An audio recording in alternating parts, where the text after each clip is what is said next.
Israel ও যুক্তরাষ্ট্রের যৌথ হামলায় ইরানের সর্বোচ্চ নেতা আয়াতুল্লাহ আলী খামেনির মৃত্যুর ঘটনায় মধ্যপ্রাচ্যে তৈরি হয়েছে নতুন এক অস্থিরতা।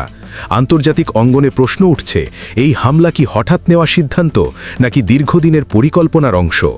বিভিন্ন কূটনৈতিক সূত্রের দাবি, ইরানের ওপর এই সামরিক অভিযান বহু মাস ধরেই পরিকল্পিত ছিল, অথচ একই সময় চলছিল যুক্তরাষ্ট্র ও ইরানের মধ্যে কূটনৈতিক আলোচনা। ঠিক আলোচনার মাঝপথেই হামলা চালানোয় ওয়াশিংটনের উদ্দেশ্য নিয়ে নতুন করে সন্দেহ দেখা দিয়েছে। ইরানের দৃষ্টিতে এটি কূটনীতির প্রতি আরেকটি বিশ্বাসঘাতকতা। গত বছরের জুনে নির্ধারিত বৈঠকের ঠিক আগে ইসরায়েল ও যুক্তরাষ্ট্র 10 দিনের সামরিক অভিযান শুরু করেছিল। এবারও দ্বিতীয় দফা আলোচনার অগ্রগতিকে ইতিবাচক হিসেবে তুলে ধরা হচ্ছিল, তখনই শুরু হয় আকস্মিক হামলা।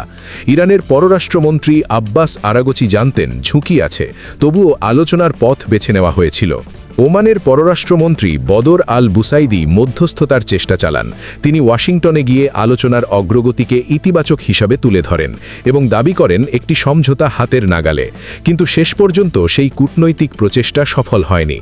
2015 সালের পারমাণবিক চুক্তি থেকে 2018 সালে সরে দাঁড়িয়েছিলেন মার্কিন প্রেসিডেন্ট ডোনাল্ড ট্রাম্প। এবার নতুন আলোচনাও তার পছন্দসই গতি পাচ্ছিল না বলে ধারণা করা হচ্ছে। ট্রাম্পের বিশেষ দূত স্টিভ উইটকফ ইঙ্গিত দিয়েছিলেন ইরান দ্রুত নতি স্বীকার করবে এমন প্রত্যাশা ছিল, কিন্তু বাস্তবতা ভিন্ন হওয়ায় সামরিক পথ বেছে নেওয়া হয়। হামলার পর যুক্তরাষ্ট্রের অভ্যন্তরীণ রাজনীতিতেও শুরু হয়েছে তীব্র বিতর্ক। রিপাবলিকান পার্টির বেশিরভাগ নেতা ট্রাম্পের সিদ্ধান্তকে সমর্থন করেছেন, তবে আমেরিকা ফার্স্ট নীতির কিছু সমর্থক এই যুদ্ধের বিরোধিতা করেছেন। কংগ্রেসম্যান টম ম্যাসি ট্রাম্পের সামরিক ক্ষমতা সীমিত করতে বিল আনার ঘোষণা দিয়েছেন। ডেমোক্র্যাট নেতারাও হামলার বৈধতা নিয়ে প্রশ্ন তুলেছেন। সংবিধান অনুযায়ী যুদ্ধ ঘোষণার ক্ষমতা কংগ্রেসের, এই যুক্তি তুলে ধরা হচ্ছে। তবে কিছু ডেমোক্র্যাট নেতা আবার খামেনির মৃত্যুকে মধ্যপ্রাচ্যে সম্ভাব্য পরিবর্তনের সূচনা হিসাবেও দেখছেন। এই হামলার নেপথ্যে সৌদি আরবের ভূমিকা নিয়েও প্রকাশিত হয়েছে চাঞ্চল্যকর তথ্য। আন্তর্জাতিক সংবাদ মাধ্যমের প্রতিবেদনে বলা হয়েছে, প্রকাশ্যে কূটনীতির পক্ষে অবস্থান নিলেও সৌদি যুবরাজ গোপনে ট্রাম্পকে ইরানে কঠোর পদক্ষেপ নেওয়ার আহ্বান জানিয়েছিলেন। সৌদি ও ইসরায়েলের এই অস্বাভাবিক সমীকরণ মধ্যপ্রাচ্যের ভূ রাজনীতিতে নতুন মাত্রা যোগ করেছে। বিশ্লেষকদের মতে যুক্তরাষ্ট্র এখন এমন এক সংঘাতে জড়িয়ে পড়েছে যার প্রধান সমরতান্ত্রিক সুবিধাভোগী হতে পারে ইসরায়েল।